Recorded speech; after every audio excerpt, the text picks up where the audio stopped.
Hello everybody, it is still Thursday the 18th of November and I want to make this last video showing how the two coming together, the two masters coming together has actually been done even before now. The Greg Bradens and stuff are trying to do it now, but it was actually done back at the creation of the Christian church. They worked out how you can serve two masters when Jesus thought it was not possible. Now, just to recap on what I said before about the two ways that we are knowing, which is basically what we can see, what we can take in through our five senses, which is the perceived reality. And then the other part of us, the feeling part of us, is actually perceiving that which we cannot see on an energetic level. So now we have instruments and machines that can make the invisible visible. But way back then, it was the feeling that showed what was not visible to the eye. And then if you go into meditation, what you basically do is you suppress your five senses and the thought that they feed. And when you go out of one sensory perception, you elevate the other. So then the feeling comes to the fore. But what you see in meditation, you're still in the same place, you're still surrounded by the same thing.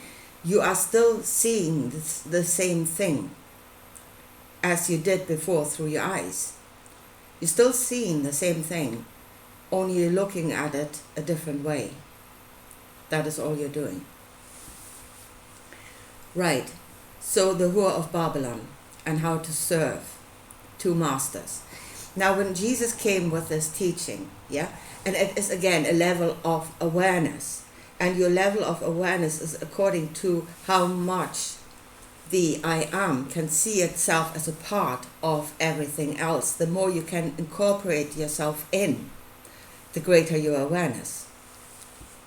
Now Jesus said, I am the intention to save all shall be saved. But in his own perception, all actually constituted the Jews. I come to save the Jews. So then that is actually not, if you consider the entire world, that is not a very high level of awareness, really. And that leaves plenty of room, because what is not made up of all is made up of the I Am, because those are the two parts. So there was plenty of room for the I Am in that teaching. And that is how we come with two different things that he said. According to all, the teaching is continuously give to one another, and how to receive of the Creator, and to just sustain each other. That was according to all. According to the I Am was the teaching that you should not be of this world. That is creating yourself a bubble. You should detach from this world where your intention lives in that bubble. That is according to the I Am. And yes, that the flesh should serve the intention. Therefore, the flesh must change. He changed. So if the thought, and that is the thought that's going around now, that the thought will change your biology.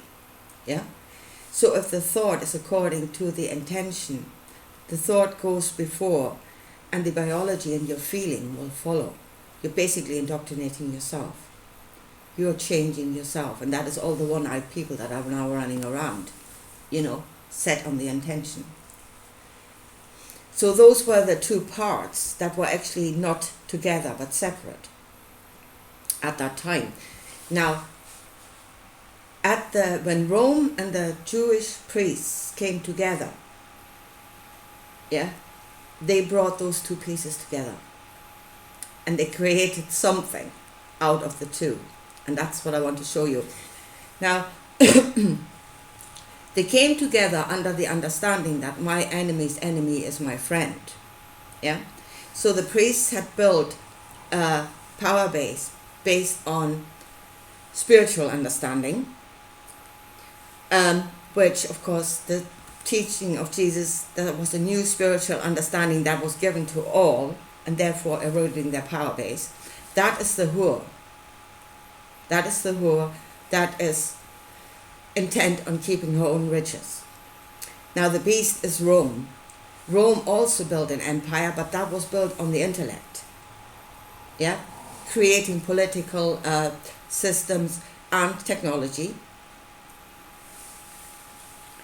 So, and then the two of them came together because they were both threatened by that teaching, by the people that were living according to that teaching. It eroded the power base. And that is the moment where the beast, that is the knowledge of the material, actually gained spiritual knowledge given to them by the priests. So because they had a mutual interest. And what came out of that is that this idea of a bubble set on your intentions in the material world. In the material world. Work it in the material world. And set on that. And then let your emotions follow. So that you embubble yourself, you create a new creature, so to speak. And what you see now, fast forward to now, if you look at the elites, that is exactly what you're seeing. And people saying they're Luciferian, they're according to the Lightbringer. Yeah, it is a knowledge of this world put together with spiritual knowledge. And the way, if you build the bubble and you detach yourself from your humanity, from the rest of humanity, from the rest of the world, we feel the consequences of doing something to somebody else. We feel it. They no longer feel that. So they ward off the immediate consequences, because as this thing is building, the consequences are about to bite them in the backside. But back to the elites, and as you perceive them as barely human now, you know their thinking as it's been spewed out by their minions, like the Joe Bidens and Boris Johnsons and stuff, when they repeat their what they were told to say. I mean, that is nowhere near attached to reality anymore, what they're saying.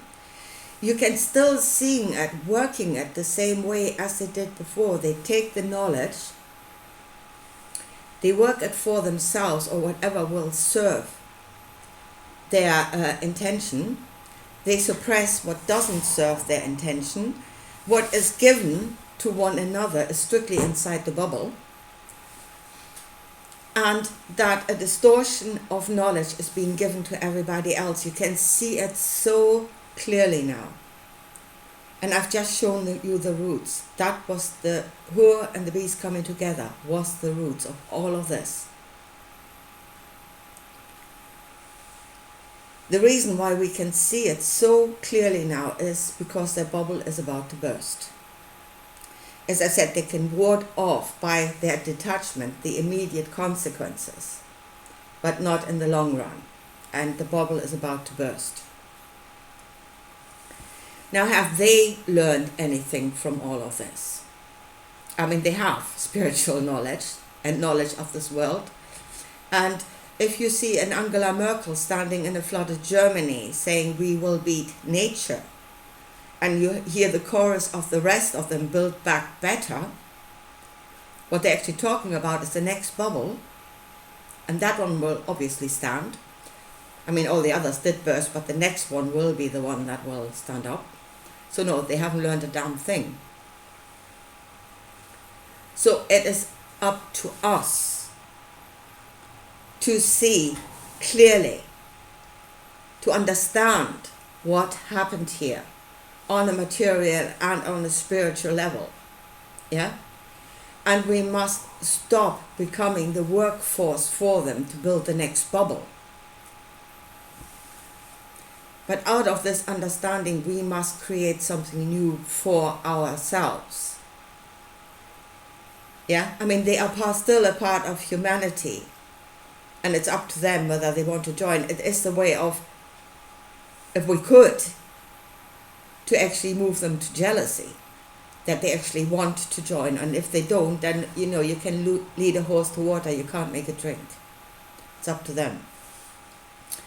But that should be out of an understanding of this. We should stop being their slaves and building the bloody thing for them. And there's one last thing I want to say about the Christian church and their proclamation that they are saving. They are the way to salvation. And in a twisted, roundabout way, they actually are. It is by no means the straight way, the straight and narrow way that they're talking about. It's more like spaghetti junction. And here is that the intention creates the outcome, and the intention to save was actually in the original foundation. So therefore it must create at the end. It must still be there, and it is. And that is when you look at the teachings of the church, yeah? And the way we say they always tell you the truth, they actually do. And that is, they teach you that you must be in this world, but not of this world, which obviously most of us are in this world. We are attached still to everything around us on an emotional level. And then they tell you that you must serve, that you must forget about for myself I ask nothing, and that the way to salvation is the cross. And then you sit in church and you look at that tortured body nailed to the cross, and every bit of your humanity is saying, sod that. Of course, you're going out of church and beating yourself up for thinking that, but your humanity will raise up against that. Unless there is a distortion in you, in which way you can work your way up the church and become one of the enlightened ones at the top, detached from, you've moved yourself out of this world. That's how they get their higher up people. But for the people on the ground, most of us will say, no, forget it. And then in that way, they're actually saving you. By portraying, just actually by telling you the truth. What they perceive as the way to enlightenment, your humanity will speak against it. And again, in that way, you're being saved. Because you shouldn't be on that way. It's really a bit like Mephisto, I'm a part of that force that is intent on creating evil and ends up creating good. Anyway, I leave it at this. And I think this is pretty much because as I started this journey, looking into this teaching, out of the feeling there was something terribly wrong there, I think I've come pretty much to the end of it. And unless I see something else that is contributing to creating the reality, the mess that we are in now. But I can't see anything else at the moment, so I think this is pretty much the end of the journey. Anyway, I leave it at that, and I'll talk to you again at some stage. Bye.